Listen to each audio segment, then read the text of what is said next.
श्री स्वामी समर्थ. जय जय स्वामी समर्थ. नमस्कार. तुम्हा सर्वांचे आपल्या स्वामी आई या स्वामीमय चॅनलमध्ये मनापासून स्वागत आहे. स्वामींच्या कृपेने नेहमी तुमच्या आयुष्यात सुख, समाधान आणि आनंद असावा इतकीच मी आपल्या स्वामींच्या चरणी प्रार्थना करते.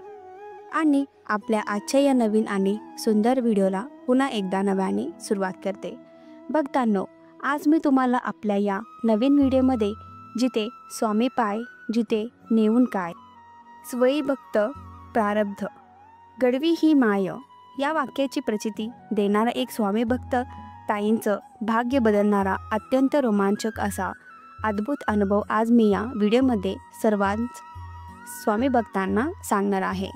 फक्त त्यासाठी आपला आजचा हा व्हिडिओ शेवटपर्यंत पहा आणि जे कोणी नवीन आपल्या चॅनलवरती असतील त्यांनी आपल्या चॅनलला सबस्क्राईब करावं. तर भक्तांनो, आजचा हा अनुभव आहे सांगलीमधील स्वामी भक्त ताई सो उषाताई फडतरे या ताईंचा. पुढील हा संपूर्ण अनुभव या ताईंच्या शब्दात. ताई म्हणतात, सर्वप्रथम सर्वांना श्री स्वामी समर्थ. जय जय स्वामी समर्थ. मी सो उषाताई फडतरे. माझ्या आयुष्यात घडलेली ही स्वामी लीला मी आज सर्वच स्वामी भक्तांना सांगत आहे. जेव्हा स्वामी पाठीशी असतात तेव्हा नशीब हे कसे बदलू लागतात हे मी स्वतः अनुभवले आहे. आणि आज अनुभव हे काही प्रसंग मी तुम्हाला सगळ्यांना सांगत आहे.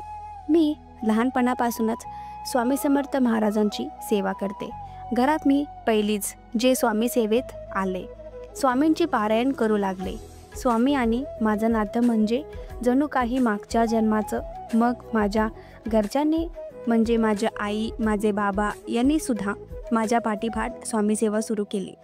वर्षातून 2 वेळा आम्ही अक्कलकोटला जायचो. जेवढी जमेल तेवढी स्वामी सेवा आम्ही करायचो. स्वामी कृपेने सगळं छान होतं, कधीच काही कमी नव्हतं. अशातच माझ्या एका मुलावर प्रेम होता. सगळं छान असल्याने स्वामी कृपेने घरच्यांनीही आमचं लग्न स्वीकारलं. छान पद्धतीने आमचं लग्न झालं. मी फार्मासिस्ट होते. लग्नानंतर सुद्धा मी एका गव्हर्नमेंट जॉबमध्ये कामाला होते. तर माझे पती हे BMS डॉक्टर. लग्नाचे काही वर्ष अशीच निघून गेली. नंतर घरातले सगळेच आमच्या बाळाची वाट पाहू लागला. 5 वर्ष पूर्ण झाले, मात्र तरीही इच्छा पूर्ण होत नसायची. मग घरातले नाराज झाले.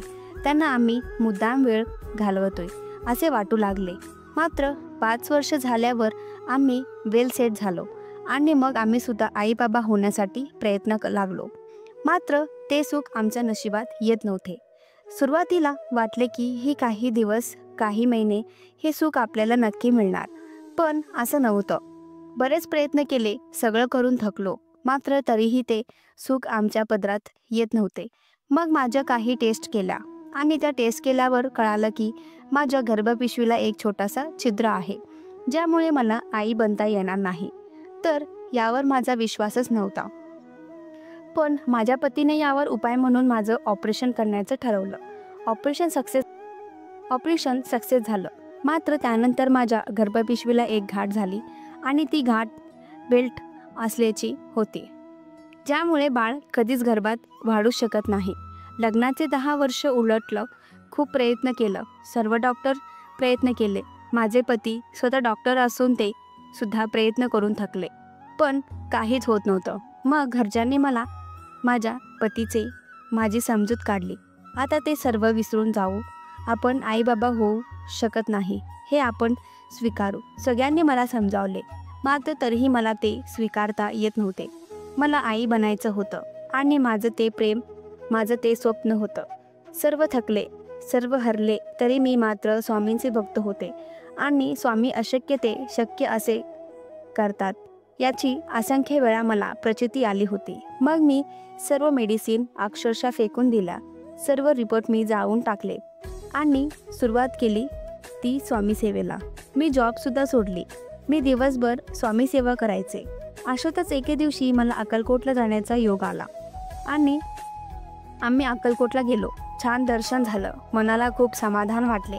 अक्कलकोटवरून येत असताना आम्ही ज्या ट्रेनमध्ये होतो त्या ट्रेनमध्ये आमच्याच बाजूला एका आध्यात्मिक बाबा होते, ज्यांनी भगत वस्त्र परिधान केले होते. खरं तर सुरुवातीला त्यांनी माझ्याशी थोडासा बोलण्याचा प्रयत्न केला, पण मी त्यांना टाळले. पण नंतर जेव्हा मी त्यांना पाहिले तेव्हा ते स्वामी सारामृत ग्रंथाचे वाचन करत होते आणि तेव्हा मला कळाले की स्वामी भक्त असावेत. मग त्यांनी सहज म्हणाले, बाबा खरंच स्वामी असतात का? हो, ते म्हणाले. का तुला विश्वास नाही? मी म्हणाले त्यांच्याकडे, मी कधीच काही मागितले नाही, पण आज 20 वर्ष झाली मी एकच गोष्ट मागत आहे, मात्र तरीही ते मला देतच नाहीत. खरंच माझा विश्वास कमी होत चालला आहे. त्यावर ते बाबाने म्हणाले, अगं घाबरू नको, सगळंच मनासारखं होत असं नाही. विश्वास ठेव, तुला माहिती असेल ना स्वामी अशक्य ते शक्य करतात. अगदी नशिबात नसले तरीही देतात. मग कशाला चिंता करतेस? मी 2 मिनिट त्यांच्याकडे बघत राहिले. मग ते पटकन म्हणाले, तुला बाळ हवा आहे का? ना, चल बघ झालं तुला बाळ, तुला ना पहिला मुलगाच होईल. खरं तर त्यांच्या तोंडातून ते शब्द ऐकले आणि मी खूप रडायला लागले. मग सगळ्या डॉक्टरांचे ते शब्द आठवले की तू कधी आई होऊ शकणार नाहीस. मग त्यावेळी माझं मन भरून आलं की चुकीची समजूत करून घेत असेही मला कुठेतरी वाटले. मात्र ते बाबा मला म्हणाले, तू घरी गेलीस की 7 गुरुचरित्र आणि 11 नवनाथ पारायण कर. बघ तुझ्या नशिबात जे नसेल तेही तुला देतील. आणि जेव्हा तुला मुलगा होईल ना तेव्हा तो आम्हाला बेट्याला अक्कलकोटमध्ये नक्की येत आई म्हणतात. मी त्यांना विचारलं, अक्कलकोट? तो म्हणालो, हो आम्ही अक्कलकोटमध्येच राहतो, आता कामासाठी बाहेर चाललो आहोत. मग त्यांनी मला ॲड्रेस सांगितला. मी व्यवस्थित एका कागदावरती तो ॲड्रेस लिहून घेतला. त्यानंतर आम्ही घरी पोचलो. त्या बाबांच्या सेवांनी मला कुठेतरी समाधान वाटत होते. अशी मी खूप पारायण करायचे. आता त्यांनी सांगितले तर करून बघूयात, म्हणून मी पारायणाला सुरुवात केली. माझी पहिलीच 5 पारायण पूर्ण झाली, मात्र अजूनही मला काहीच अनुभव येत नव्हते. त्यानंतर मग 6वं पारायण आलं आणि 6व्या पारायणाला एक आश्चर्याची गोष्ट घडली. हे 6वं पारायण करत असताना सलग 7 दिवस मला स्वामींच्या मूर्तीतून एक संकेत मिळत होता. मला स्वामींच्या मूर्तीतून सतत लहान बाळाचा आवाज येत होता. कदाचित तुम्हाला तर खोटा वाटेल, पण मी स्वतः ते अनुभवत होते. मी पारायण करायला बसले की बाळाच्या रडण्याचा, ओरडण्याचा, खेळण्याचा आवाज मला यायचा. त्यावेळी काय संकेत आहे मला काय कळत नव्हतं. 6वं पारायण पूर्ण झालं. 7व्या पारायणालाही सेम तसंच झालं. 7वं पारायण खरं तर त्याच वेळी माझा मासिक धर्म होता. मला वाटलेलं हे 7वं पारायण होणारच नाही, पण पारायण पूर्ण झालं. मासिक धर्म काही आलंच नाही. त्यामुळे शेवटचा दिवस आणि त्या दिवशी उद्यापन पूर्ण झालं. सगळं व्यवस्थित घडलं आणि त्यानंतर मात्र रात्री 8:30 ते 9:30 या सुमारास मला जोरात चक्कर आली. अगदी मी जमिनीवर कोसळले. त्यानंतर माझ्या पतीनेच मला उचलून बेडवर ठेवले आणि त्यानंतर त्यांनी मला चेक केलं. जेव्हा त्यांनी मला चेक केलं तेव्हा एक सर्वात अद्भुत गोष्ट किंवा एक आश्चर्याची गोष्ट होती ती म्हणजे मी प्रेग्नेंट होती. माझ्या पतीचे खूप वेळा चेक केल्याचं विश्वास बसत नव्हतं, म्हणून त्यांनी असणारे सिनियर डॉक्टर त्यांच्याकडून मला ते तात्काळ घेऊन गेले. आम्ही हॉस्पिटलमध्ये गेलो आणि त्यानेही मला चेक केले. तेव्हा त्यांनी सांगितले की मी प्रेग्नेंट आहे. खरं तर आम्ही विचार करत होतो हे कसे होऊ शकते. कोणाचाच, अगदी डॉक्टरचाही यांच्यावर विश्वास बसत नव्हता, कारण माझ्या गर्भपिशवीनुसार मला बाळ होणे अशक्य होते. मात्र हे फक्त आणि फक्त मिरेकल होते. आता त्यानंतर डॉक्टरांनी पुन्हा सांगितले की पुढचे 9 महिने खूप धोक्याचे आहे, खूप जपावं लागेल. खूप गोष्टी होत्या, पण माझे स्वामीवर विश्वास होता. त्यांनी एवढं दिलं तर पुढेही ते सावरतील, बस इतकंच माझ्या मनात होतं. 9 महिने पूर्ण झाले आणि 9 महिन्यानंतर माझी डिलिव्हरी झाली आणि जसं त्या बाबांनी सांगितलं बरोबर गुरुवारच्या दिवशी मला पहिला मुलगा झाला. मग त्या बाबांच्या शब्दाने शब्द मला आठवायला लागले. जसं त्यांनी सांगितलं ते सगळं भाकीत माझ्या आयुष्यात खरे ठरले. मग माझा मुलगा 6 महिन्याचा झाला आणि तेव्हा माझ्या पतीला अक्कलकोटला जाण्याचा हट्ट केला. मग आम्ही अक्कलकोटला निघालो. यावेळेस आम्ही स्वतःची गाडी घेऊन निघालो. अक्कलकोटमध्ये गेल्यावर त्या बाबांचे जे ॲड्रेस दिले होते ते ॲड्रेस आम्ही शोधत, मात्र त्या ॲड्रेसवरती कोणीही बाबा किंवा असे कोणीच व्यक्ती नव्हते. तर तिथे श्री स्वामी समर्थ महाराजांचे एक जुने मंदिर आणि एक वटवृक्ष होते. 5 मिनिट मी विचार केला की त्या बाबांनी हा खोटा ॲड्रेस का दिला, आणि सगळं आठवल्यानंतर कळून चुकलं की ते बाबा नव्हतेच, ते साक्षात रूपी त्या दिवशी स्वामी होते, जे माझ्या 20-25 वर्षाच्या सेवांना माझ्याजवळ आले होते. मला स्वतःचे समजावत होते. त्यांनी मला धीर दिला, सेवा दिली. जे माझ्याशी स्वतः बोलले होते त्यांनी माझं सगळं बाकीच सांगितलं आणि त्यानंतर मात्र ते निघून गेले.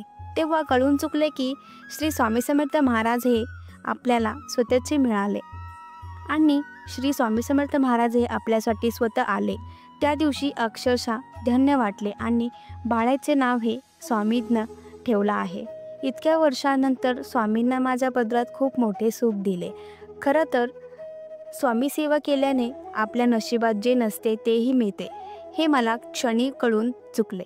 भक्तांनो, खरंच अंगावर रोमांच उभे असणारा, अत्यंत अद्भुत असणारा हा अनुभव जेव्हा मी सुद्धा ऐकले, एका क्षणाला माझे डोळेही भरून आले. या ताईंच्या शब्दात जे बाळाचं सुखच नव्हतं, या ताईंच्या मेडिकलही हरलं होतं, जिथे सायन्सही हरलं होतं, जिथे मात्र स्वामींनी चमत्कार केला आणि अशक्य असणारे शक्य केले. ही आहे आपली स्वामी लीला, ही आहे आपली स्वामी शक्ती.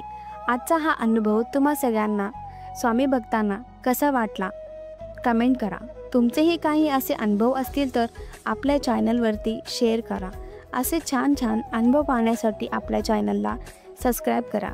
भेटूया पुन्हा एकदा अशाच एका नवीन आणि सुंदर व्हिडिओमध्ये. श्री स्वामी समर्थ. जय जय स्वामी समर्थ.